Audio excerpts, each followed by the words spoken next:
Yo, what's going on, snipers, and welcome back to Generic Calendars franchise mode here in NHL 25. So in last episode, if you did not catch it, we had free agency and started up the season simulation, and it's been a bit of an inconsistent start to the season, and also a lot of underlining numbers that don't really look that good on paper for this team. As you can see, we're currently 16th in goals for, 20th in goals against, 17th on the power play, and 16th on the penalty kill. So nothing's going right for this team, but we do have a positive record of 23, 17, and 1. So I'm not too sure exactly what to make of that, because obviously a lot of those individual stats don't look very good, but we do have a winning record at the moment, and I believe we're still in a playoff spot too, if I'm not mistaken. Yeah, we're third place literally in the Metropolitan Division by the total of like 8 points. So we have a huge gap on the Capitals right now, but our team has a lot of stats that don't really look that good. So I kind of feel like maybe this team is going to just simulate kind of similarly to what it did a few years ago, where we had like an average record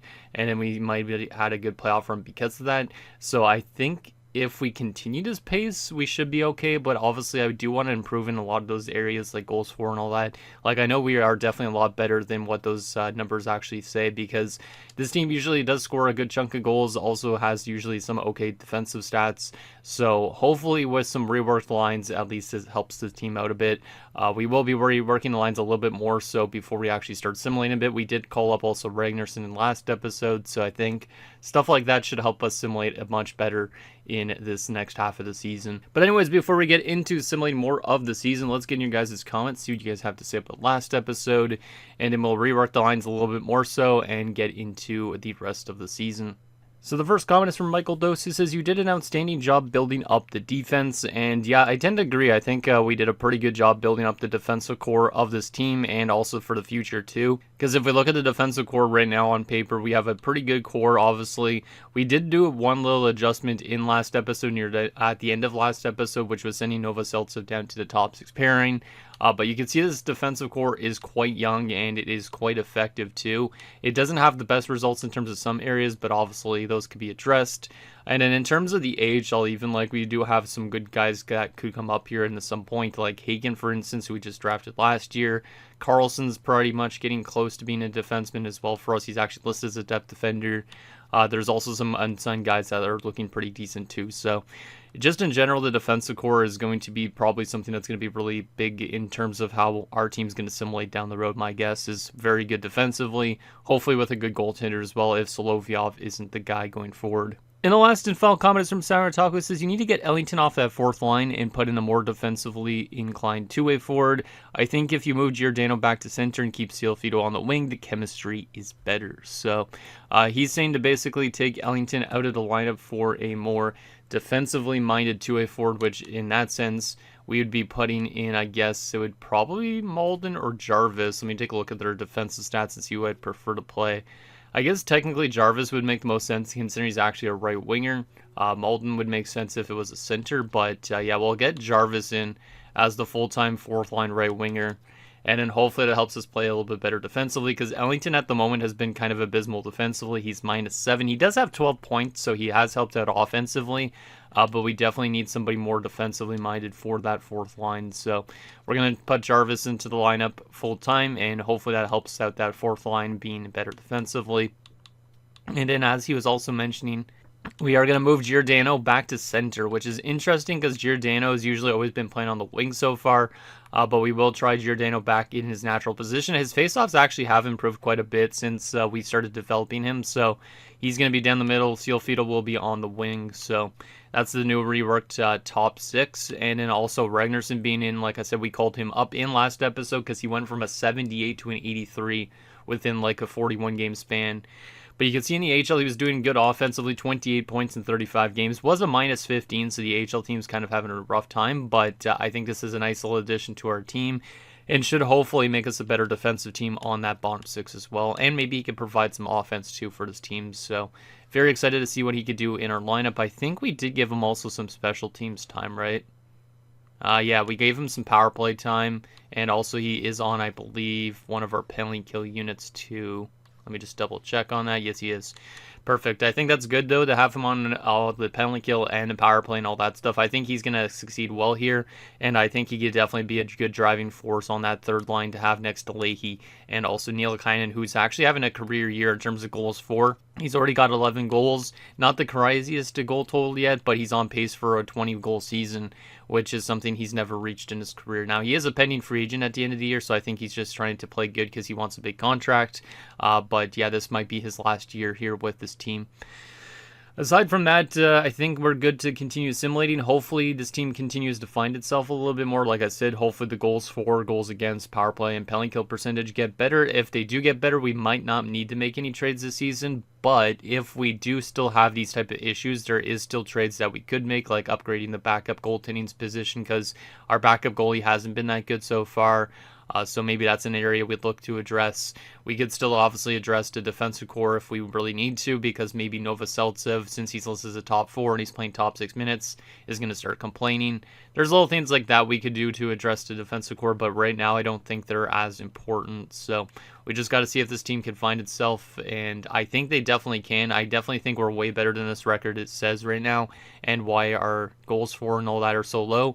I don't really know what the reason is for it, but I think it definitely will improve in this episode as we go through the rest of the season. So with that said, let's get through the rest of this month. It's been a little bit of a lackluster play as of late. You can see, though, also going into this episode, we've lost technically 5 of our last 6 games. So we definitely need to get back on the winning ways again. Obviously, holding down that last playoff spot in the Metro is pretty important. We're only 2 points back of second place, too, so we're in a good spot, but the Capitals definitely could turn it around this season, too, so we got to be a little bit weary about that.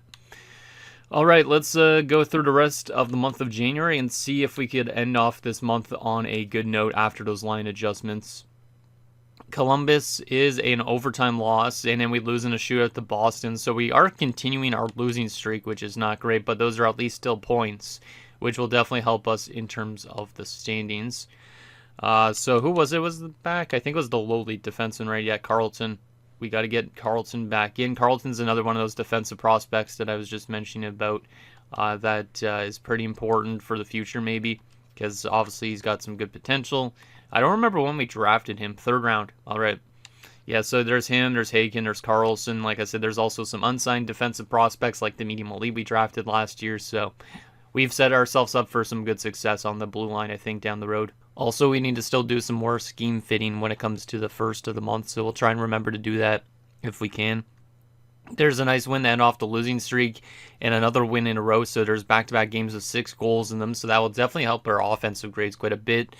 Sprooks has been injured in the AHL as a score place player on that. And Holmstrom's been injured in the NHL with an injured groin. Let's just go replace player on that, so that'll give Rudder a chance to play in the lineup a little bit. Still a little bit inconsistent, but it's okay. So Reese Grantham is on waivers. Who is this guy, even out of curiosity? 76 overall, low top 6D at 23. That's actually not that bad, and he is a right D lefty. Kind of an intriguing player, to be honest, but I don't feel like we need him because we have so many defenders already on this team. This guy is signed to a 2-way contract, but you'd have to go through waivers every time we send him down. I'm not going to claim him just because I have a lot of defensive prospects already, but honestly, this guy's not that bad. Played 2 games as a +2. Those are his first 2 NHL games. Like I said, not going to help out offensively much, but that guy would be nice kind of for a shutdown defender, but we don't really need one when we have so many defensive prospects as is. Okay, final 2 games to end off January. Let's see if we can win them both. Sprooks is back for the AHL, so we got to put him back in first and foremost because he does have some potential. I believe he's one of the low elites in our lineup down there, so definitely got to get him some playing time. So we'll throw him back in here. Boom. That is good. Hopefully the AHL starts turning it around a bit too, though, because I expected them to be better, but like they definitely weren't doing good if Ragnarsson was a really bad +-. Holmstrom's back for our NHL team, which is good to see. He's been pretty solid offensively so far to start off his NHL career, which is nice. I wonder how Rudder's doing when he's in the lineup. We'll definitely take a look once we get to the end of the season, but Rudder's an enforcer, so I expect him just to be in the lineup just to punch some faces and not really do much else. But final game of January against the St. Louis Blues is a shootout win 6-5. So we're 27-19-3. So it looks definitely better than it did at the start of this episode. A lot more wins than losses. We are still in third place in the Metro, and we are 7 points back of the Flyers for second place. So we're kind of in our own little bubble right now, right in the standings, because the Penguins are 10 points back of us, and they're not in the playoffs at the moment because at the moment the Atlantic Division has both playoff spots. So currently we're in like a spot like where New Jersey is in real life, which is interesting. The Canadians are in the last wild card with 54. We're on 57. So technically, if we had more competition in the Metro, we could be a wild card team right now.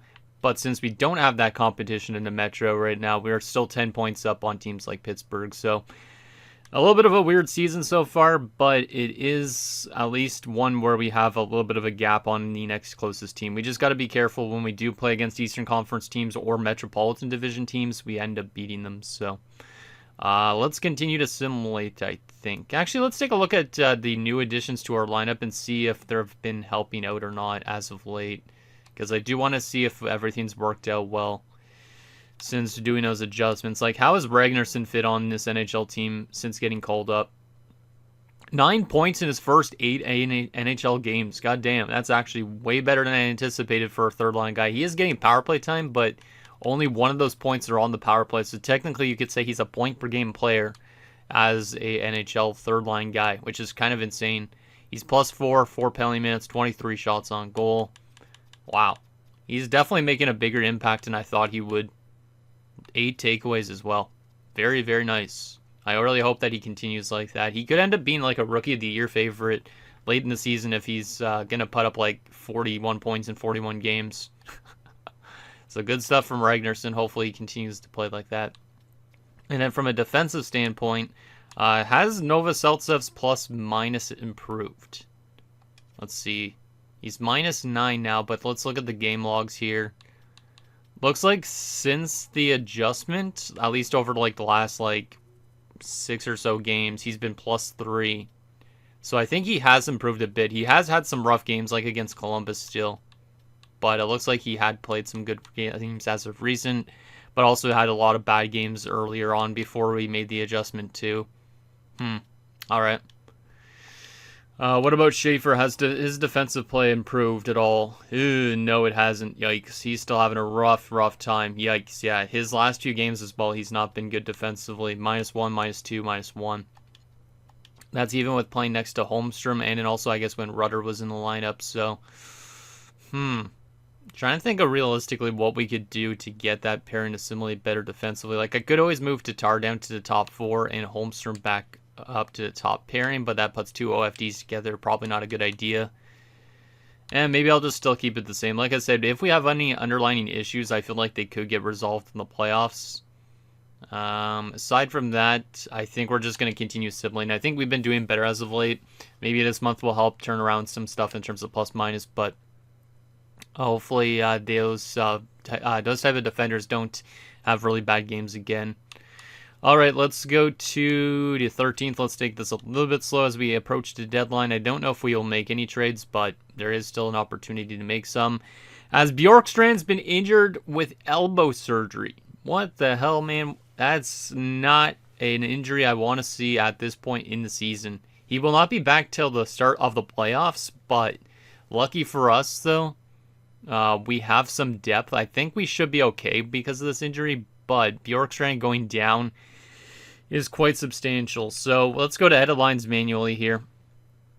Definitely a big blow to the team. I'm just trying to think if I want to put Crane on the top line or if I want to move Sealfito up. I guess I'll move Sealfito up, and then we could always, let's see. Ragnarsson is a right winger too, I just remembered. Ragnarsson's going to go into the top 6. If we didn't call up Ragnarsson earlier in the season, I would have called him up now for sure at this point, I think.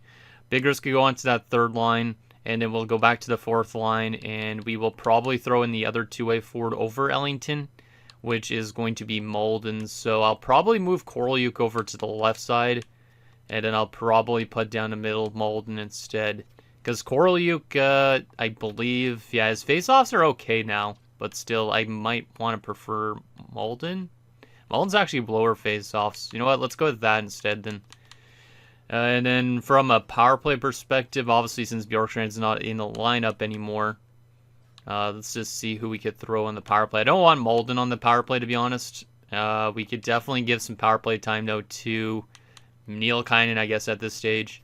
Because Nielkainen's shown me he's scoring some goals this season, so we might as well throw him in because of that. The center on the second four-man power play unit, I guess, since Bjorkstrand's... Oh, we have to put actually another center in that spot. Is Giordano on the first unit? No, he's not. Oh, no, he is on the first unit. Damn, who am I going to put in the spot? We could give this to Leahy. Might as well give it to Leahy. There you go.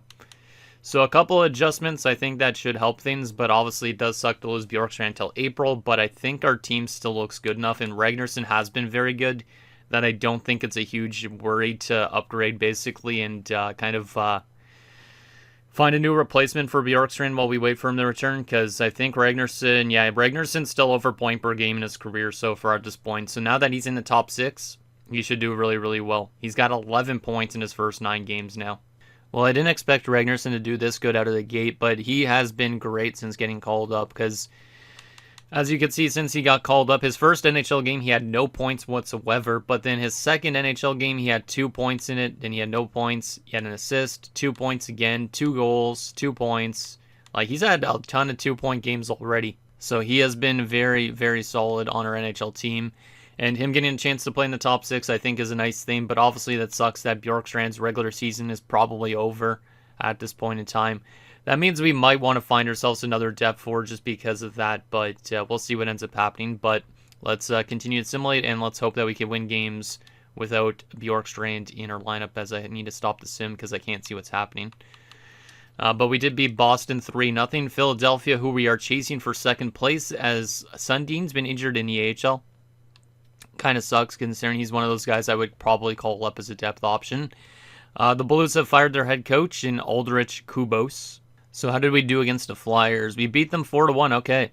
This is a good start off to February, and there's another 2 wins. So the team is starting to find itself in terms of wins, even without Bjorkstrand, which is nice. Let's keep it going. Let's go right till the end of the month. Might as well at this point. Colorado. This is going to be a tougher game probably, as Sundin is back for Bridgeport, so let's make sure to get him in there. Just because, like I said, he's probably one of those guys I would call up if I needed to call somebody up, which I could honestly just call him up right now, but might as well let him play in the AHL for a little bit while we wait for Bjorkstrand to return. If there's any other injuries, obviously we'll call him up, but let's see.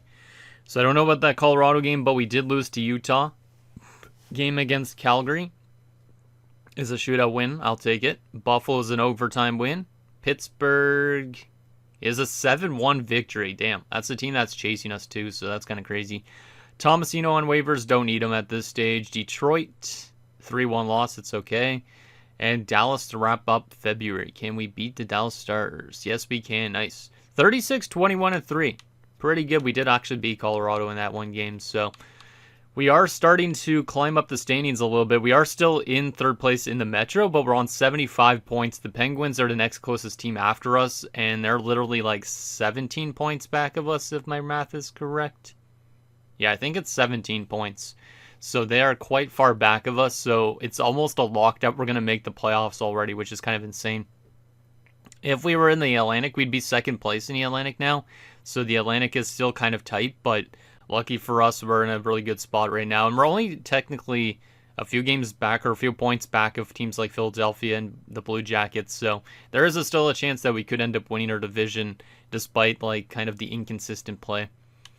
All right, let's go through 2 more games and then we'll see if we want to make any trades at this year's deadline or not. Florida, 4-3 loss. It's okay. Columbus, who we're chasing, is a 3-2 shootout win. Not bad. Not bad at all. So there's 20 games to go. Let's take a look and see if there's any trades that we need to make. So we're going to take an updated look at our player stats and our team stats and see if there's anything that needs to be addressed. So our goals for per game has improved drastically. We are now 10th in goals for. We are 13th in goals against, so that also has improved from 20th or wherever it was. Our power play is still not the greatest. Our penalty kill is still not the greatest. They're both 15th in the NHL, so we could have better special teams, but I'm not going to complain too much because special teams aren't the end-all be-all type of scenario. Let's take a look at some player stats, though, and see what lines have been doing good. So we're going to go line by line instead of going through the actual player stats. I can see who's been doing good and who hasn't. So Ferndale's on 45 points. He's been definitely not as good this year as I was anticipating, but he's still been good enough. Makinen's been really good. No problems with Makinen. 59 points in 62 games. He is -1, but that's okay. Cialfito has been fantastic. No problems with Cialfito whatsoever. Second line, Crane, 29 goals. He's been good. He's been good too. It feels like the top six definitely is finding its offensive touch a bit. 49 points from Giordano is a little bit low, but he's still been good enough too. And then Ragnarsson, since jumping into the NHL, has been really good. 17 points now in his first 21 career games. I like it a lot. Third line, Bigris has been good. 22 points. I'll take that for a third line guy. Leahy's been very good. 38 points as a pending UFA. So I am worried he's going to be asking for a lot of money. Hopefully we don't have to pay him too much. Nielakainen's on 17 goals. Definitely a good year for Nielakainen. Fourth line, Malden has got 2 assists. Not doing much offensively, but has been okay. Korolyuk's got 11 points. He's still not doing too much offensively as he did last year. Jarvis has 3 points, -6. So that fourth line's still not having the best plus-minus results, but it is what it is. I don't know if there's anything I'd upgrade on that forward group. Defensively, we got Houghton and Tatar. Houghton's on another really good season. He might now be a favorite potentially for Norris again this season because he's a +21. Earlier in, I think it was in last episode, he was only like a +5 or something. So he's been very good. 56 points right now in 62 games as well. Houghton is the GOAT. Then we have Tatar on 38 points, +26, no problems there. Schaefer is -16. It's still not great, but he's got 11 points. I think he could do better in the postseason, but he's definitely having a tough time defensively this season, which is kind of strange. Maybe it's Boyd that kind of carried him defensively. I'm not too sure. Nicholas Holmstrom so far has been good. 15 points, 8 goals. As a rookie, I will definitely take that. 12 points from Albrecht, +20. Damn. Albrecht is having a good year defensively for sure. I like that. And then Novoseltsev has improved defensively a lot since being on that top 6 pairing. And he isn't dropped off in overall, so I don't think he's losing morale. But since playing on that top 6 pairing, his plus-minus, especially over the last week or so, has been much better. You can see he's only had one game where he's been minus. Yeah, he's definitely improved a lot defensively. So that top 6 pairing's good. I think I'm okay with the defense. Goaltending, let's see what we got here. Solovyov's on a 909, so that has improved a bit as well, I think. Hatcher still has an 864 and a 402 goals against average. Interesting. So, what about Bjorkstrand? How was he playing before his injury? 33 points in 50 games. Not insane. Not insane, but we have been winning games without him, so maybe I look just to upgrade the backup goaltending position. That's the only thing I could think of upgrading this year if I want to actually make any trades. So let's go to the trading block and just see if there's any goaltenders that could be a better backup option for us. Because I feel like right now that's the one area I would address. Everything else seems to be okay. So, and I don't necessarily want to not make a deal at the deadline just because, or else maybe we'll have the same results as the past few years. Like maybe we need to make a trade. I'm not too sure. Is there any goalie on the block that's a backup? Or am I going to just have to look through each team and find ourselves a better backup that's kind of simulated really good? Let's see. Columbus has no goalies. Who has a goalie? Give me like an 80 overall goaltender with good stats, and I will probably trade for them. It doesn't seem like anybody so far. Maybe everybody's going to hold on to their goalies this year, apparently. But I feel like Hatcher, even though he's having bad regular season, I feel like he could be a good playoff goaltender if Solovyov doesn't hold up, but I don't know. There is Chimera, or Chimera. Yeah, it's Chimera. Not Chimera. Chimera, goddamn. 24 years old, medium elite, but he's 79 overall, only at 24, so definitely not developing as much as you'd expect. He is their starting goaltender, which is kind of strange. So he might be actually better than a 79. Yeah, he probably is definitely better than a 79. He's probably just losing morale because of the amount of losses that they've had and how he's played as of late. Because he's definitely not playing like an elite goaltender at the NHL level. So that's probably it, is he's just losing morale. He's probably actually like an 84, 85 maybe. Or maybe even an 83. So he's definitely not somebody I would bring in as a backup option because we don't need a super high-end backup. Now this guy, Zherdev in New Jersey, oh, he's a starter. I was going to say if he was a backup, he'd be maybe perfect, but he doesn't have good stats really either this year, so not really into Zherdev that much. If he was better, maybe, but no. What else we got here? Nothing in Ottawa. Philadelphia looks like nothing. Pittsburgh, nothing as well. Damn, most teams don't have goalies on the block. So I might actually have to go through and see if there's a goalie out there by myself. Lackey, damn, that seems like a decent depth option in terms of scoring. Third line scoring forward, minus 25, damn. Huh. Not the greatest shooting categories for a sniper, but still. Odell as a backup is kind of a low-end backup. He doesn't have good stats either. And he's not really an NHL goaltender, in my opinion.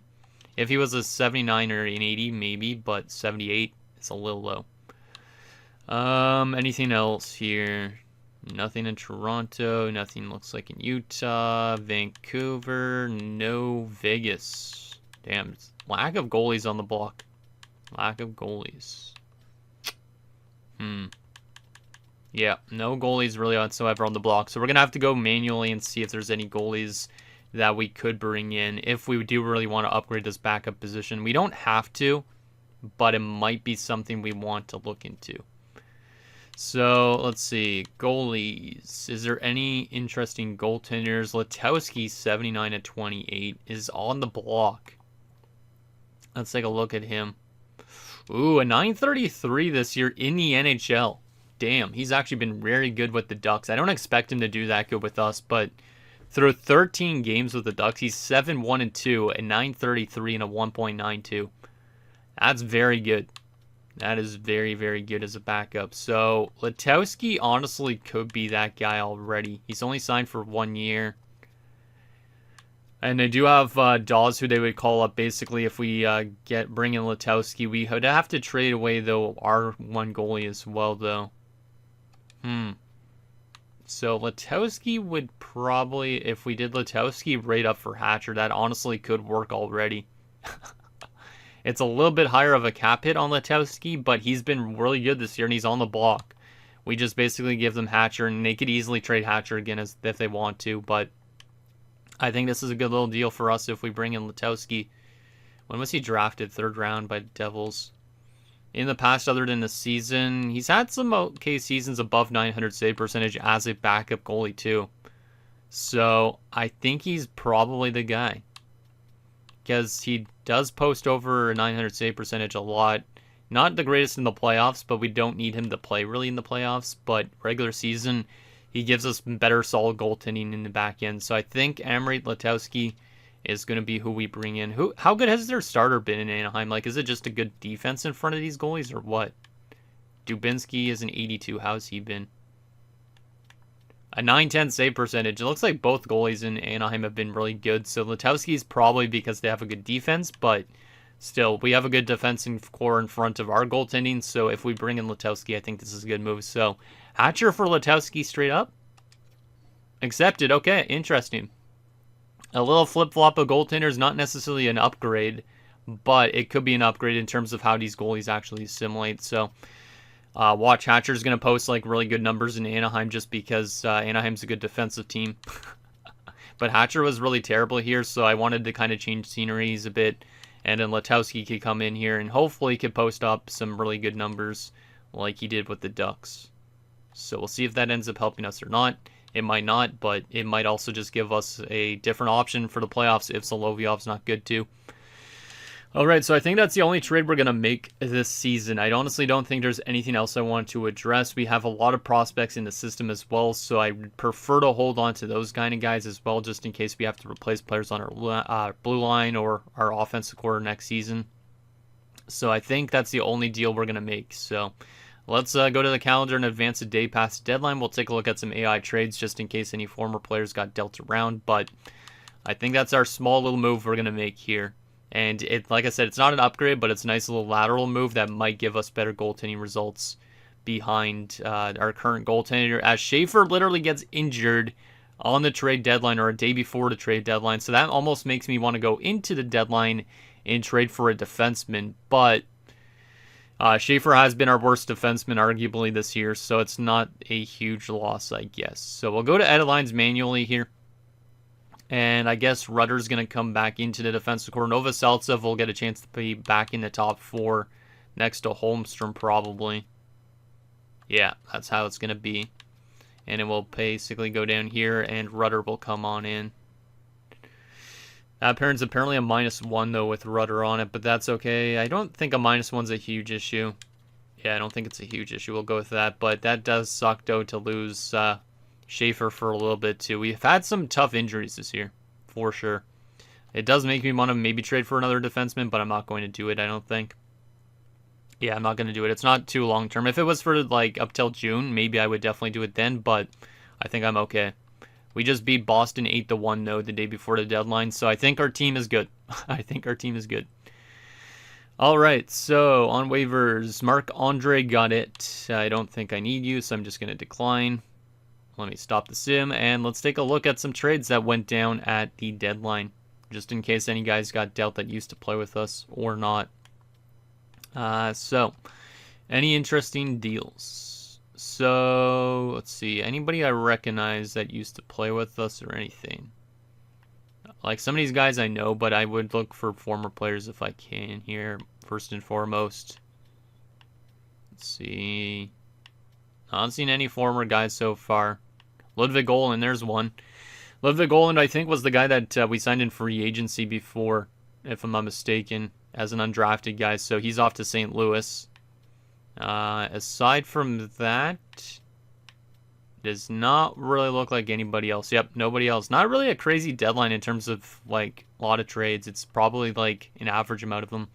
All right, we'll continue assimilating then, because we should be a playoff team easily at this rate, which is nice to see.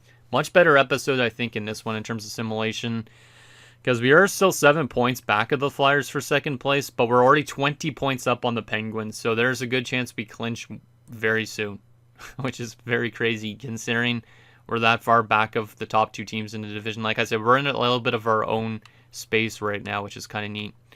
All right, let's go through, I guess we'll go to the 20th. Might as well go through like 2 weeks. Minnesota and Winnipeg is a loss and a win. I'll take it. Schaefer's already back, so that's why I didn't make that defensive change. We didn't really need to make one just because kind of pointless to trade for another top 4 defenseman when we have all these defensemen already in our system and because that injury wasn't long-term. So Rudder will come back out. Schaefer will come back in. Hopefully Schaefer's going to play some better defensive hockey, though, because or else his job might be on the line, too, at some point. Game against Dallas is a 6-3 victory. Nicely done for win 40 on the season. We also beat Colorado. Yeah, we're definitely having a way better episode in this one. Ottawa's also a win, and New Jersey is also a win. Yeah, we're definitely making it back to the playoffs, which is huge. We're on 70 games played. We're on 91 points now. There's still a realistic chance we could take first place in the Metro. Now, we do have 2 more games played than the Flyers, but we're 4 points back only, so there's still a chance we could win this division, which is great to see. And we're on a really nice streak here as of late, because now we've won technically 6 in a row and basically 8 of our last 9, and in 8 of our last 10, basically. So this team is definitely doing a lot better than it did near the end of the last episode. So let's go through another few weeks here and see if we could string together some more wins. We don't necessarily need to win our division, no, because or else we might be a first-round exit, so got to be careful on that. There's 2 more wins. Nicely done, guys. Philadelphia. There is a loss. That's okay. We do beat New Jersey. Toronto back-to-back. It's a home and home. We win one of them, we lose the other. 48-25-3, we have clinched a playoff spot, and we are 5 points back of the Flyers now for first place in the division. We still have played 2 more games than them. So our season is going to end potentially closer to faster than theirs, but at least we have clinched a playoff spot, and we've been playing some good hockey without Bjorkstrand too. So once Bjorkstrand comes back, maybe that gives us even more of a chance to win in the postseason. Or maybe Bjorkstrand's the issue on this team right now. Who knows? All right, so we did beat the Sens. Detroit, we beat them 8-3 as we have won 50 games this season. Yikes. 50 wins.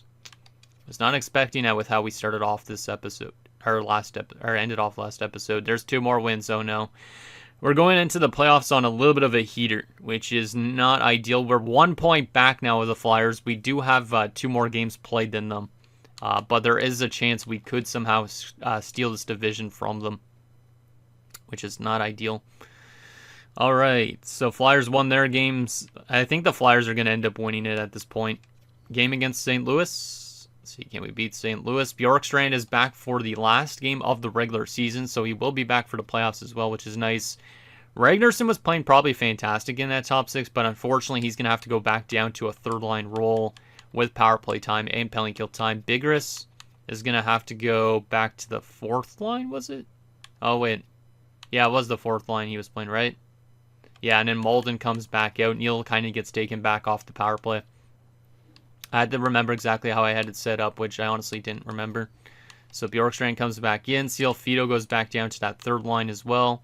We go back to the power play unit, and we go back to power play number 2. We take Leahy back off the power play, I guess. Or no, it was Nielkainen, right?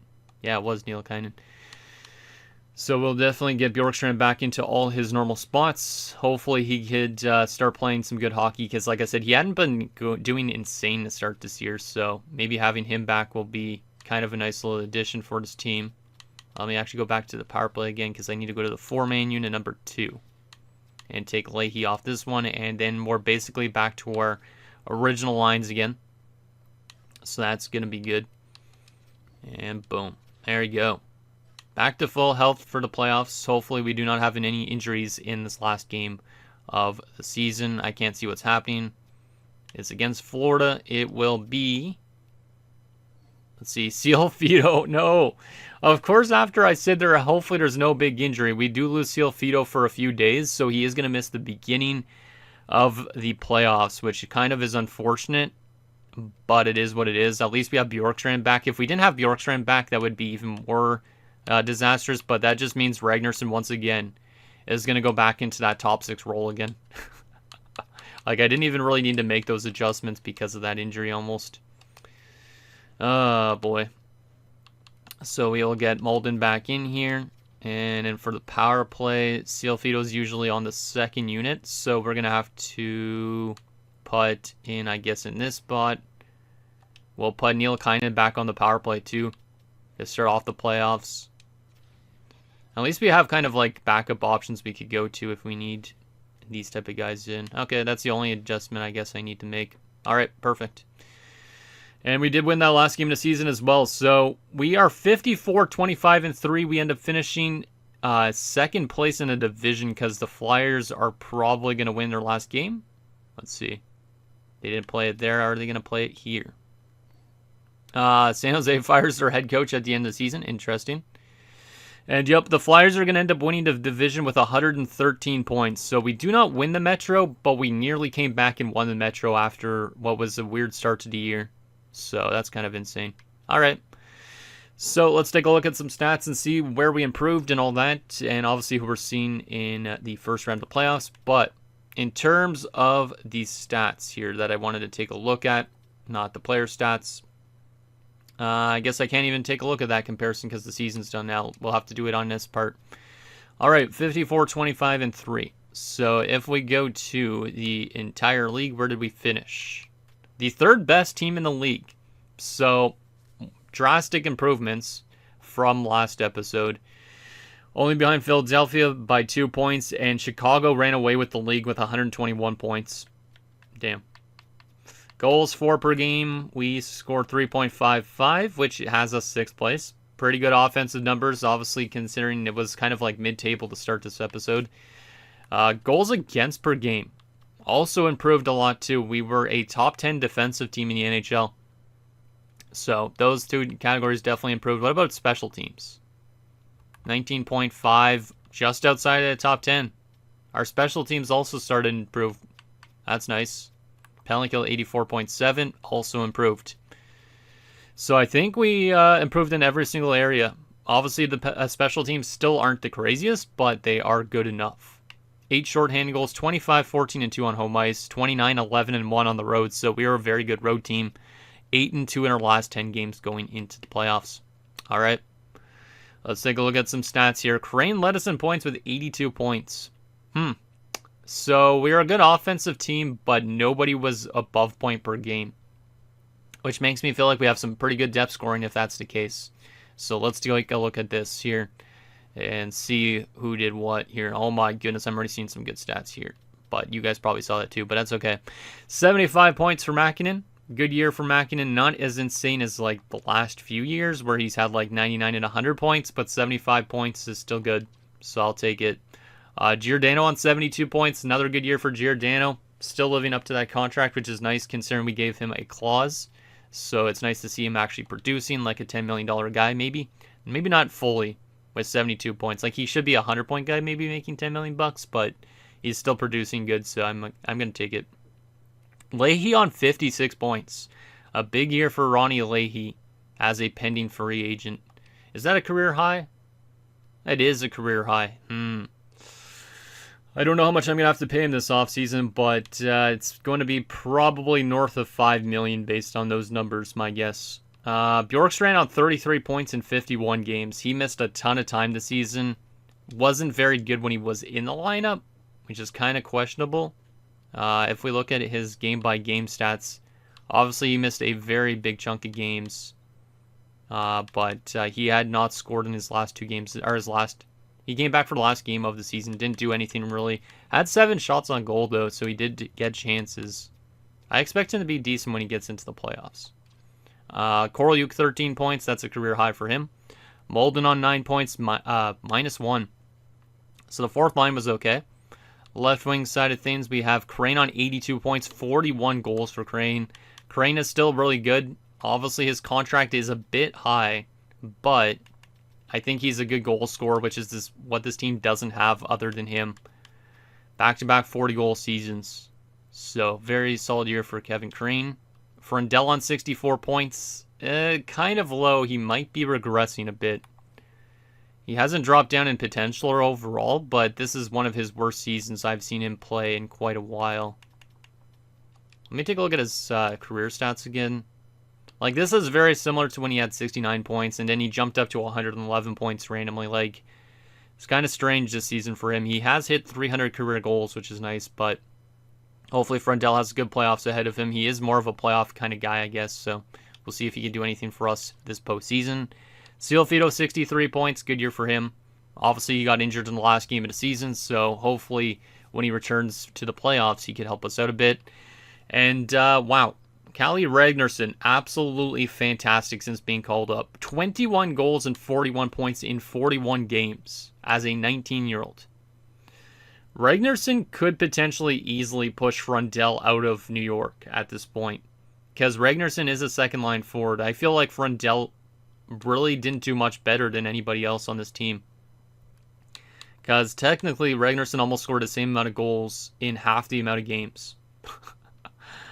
Like, I don't expect Ragnarsson to do that as a starter, necessarily. Like, if he's a top 6 guy throughout the entire season, I don't expect him to necessarily maintain that, but that is absolutely fantastic. Like, he fit here like a glove. I meant to do some scheme fitting for this team, but he almost didn't even need the scheme fitting based on that.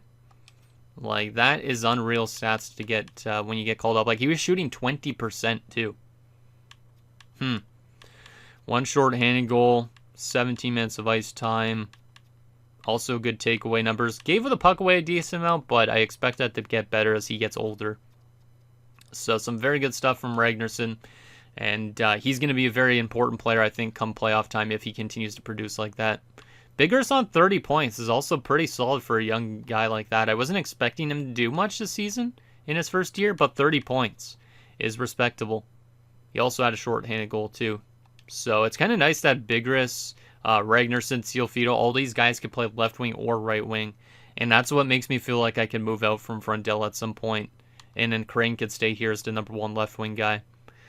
From a right wing perspective, Neil Kinen on 34 points, 24 goals for the pending free agent. Pretty good.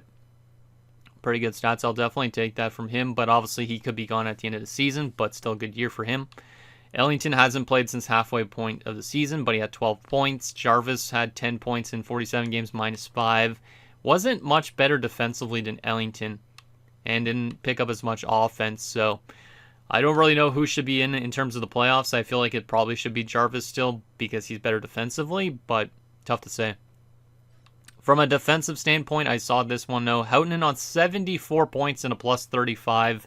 Is it going to be another Norris Trophy winning season for Oli? There is definitely a chance on that.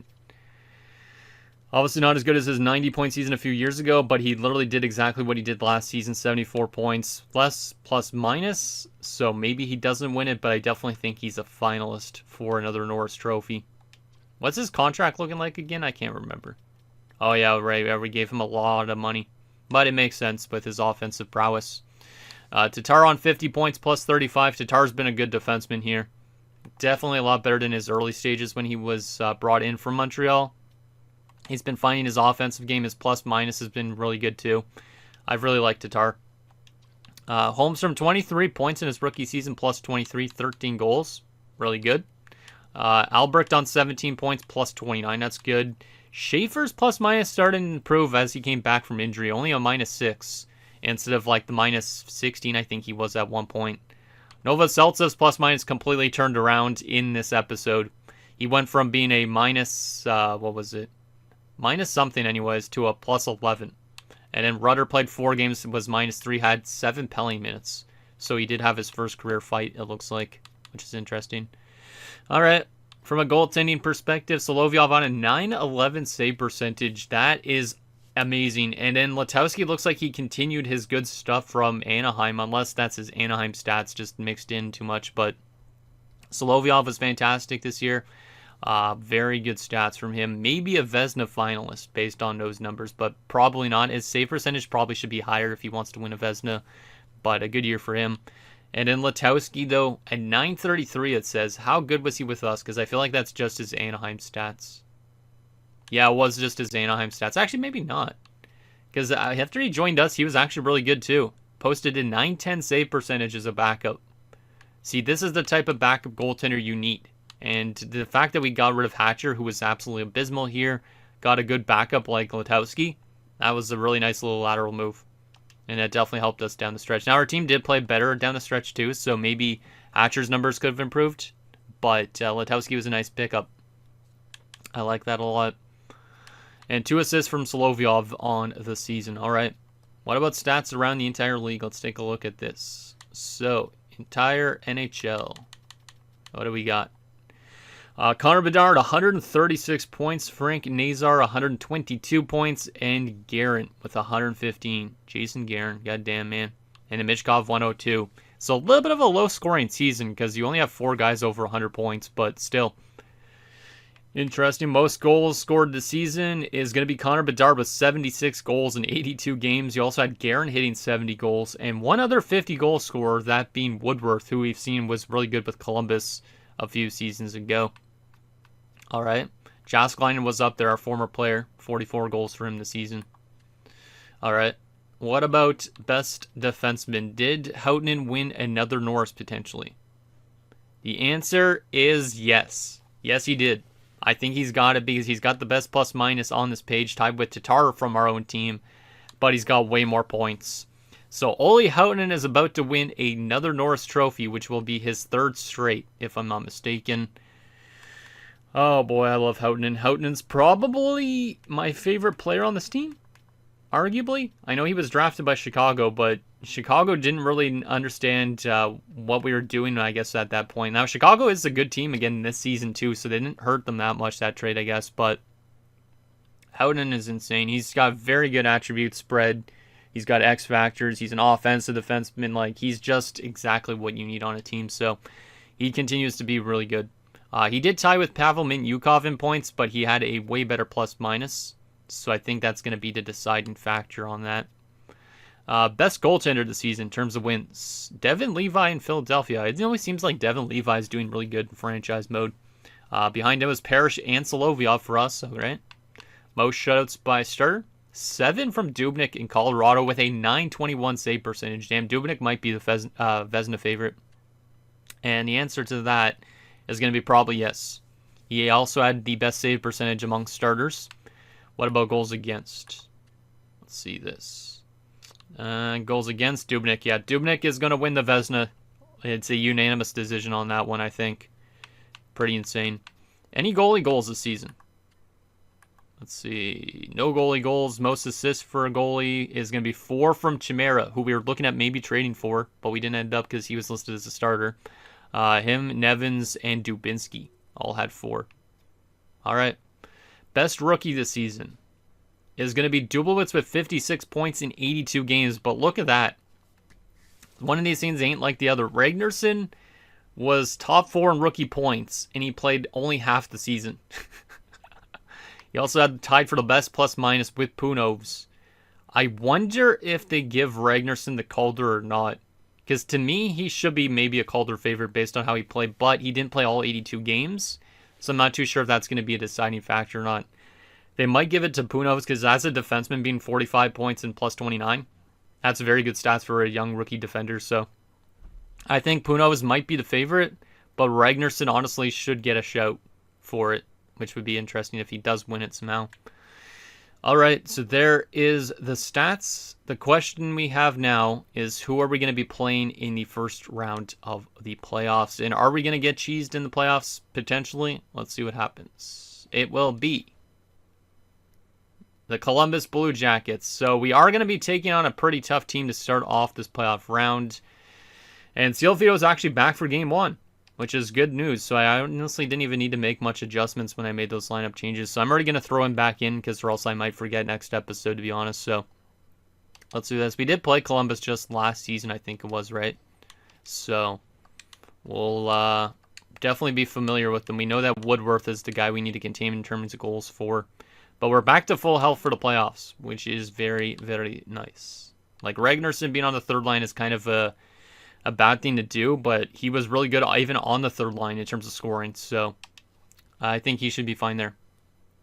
All right, I do actually need to check the power play and stuff like that afterwards, but I'll do that in between episodes, I guess. Let's see. So in terms of Columbus this season, how did they play? There's the comparison. So they were 8th in goals for, so only 2 points back, or 2 spots back of us, not 2 points. They were 5th in goals against. They're better defensively than us. Power play, they were better than us. Penalty kill, they were better than us. So they had good special teams and were good 5-on-5. So that's a bit scary. A bit scary. They went 51-26-5. We went 54-25-3. We only jumped them in the standings because we had a better last half of the season, I guess. Let's take a look at their lineup, though. I'm assuming it's pretty similar to last year when we played them, right? Because last year they were the defending Cup champions. Let's see. Jackson, Jacobson, Adam Fantilli, Porter, Marteau.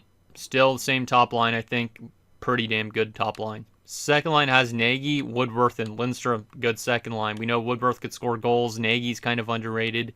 Lindstrom's kind of dropping off at his age, but Woodworth is the goal scorer on this team. And it's kind of crazy that a guy like this could score that much goals, but it does make sense with his shooting attributes, but he's pretty insane. Third line has Ola Axelsson. I feel like that's a new player to this team. The answer is kind of.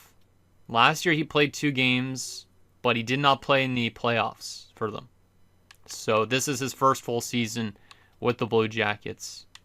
It looks like he was pretty good last year in the Calder Cup playoffs. He's playing with Kent Johnson and Michael Misa.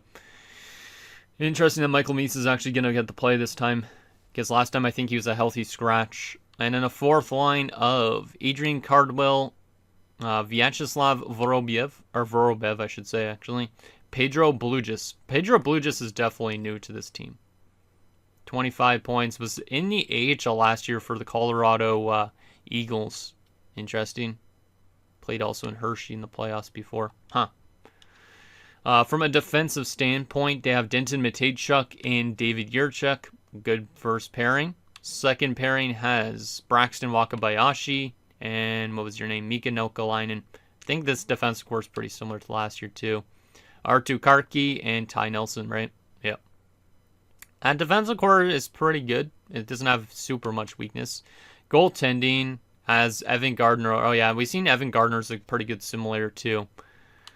This season he had a .916 save percentage through his first 3 NHL seasons. Actually not his first 3 NHL, because he played 2 years in the AHL randomly in between. He's been pretty solid. Playoffs, He's been okay at times. So Evan Gardner is the starter, and the backup is one of the goalies I was potentially looking at bringing in Sven Franzen, so he's a new addition to the team. I was looking at potentially bringing him in. He was pretty good in Columbus this year.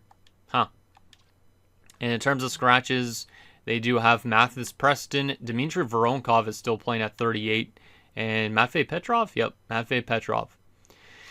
So I don't really know what to make of this Columbus team. It's definitely a good forward group. It's a good mix of players. They definitely could surprise us, but I think we definitely still have the better team on paper. But honestly, I don't know who has the better attributes in terms of everything. Like, if we go into the play now screen, let's just do a little thing and see who has the better goal, our offense and all that. We have 91, 86, 86, 88, 83, 81.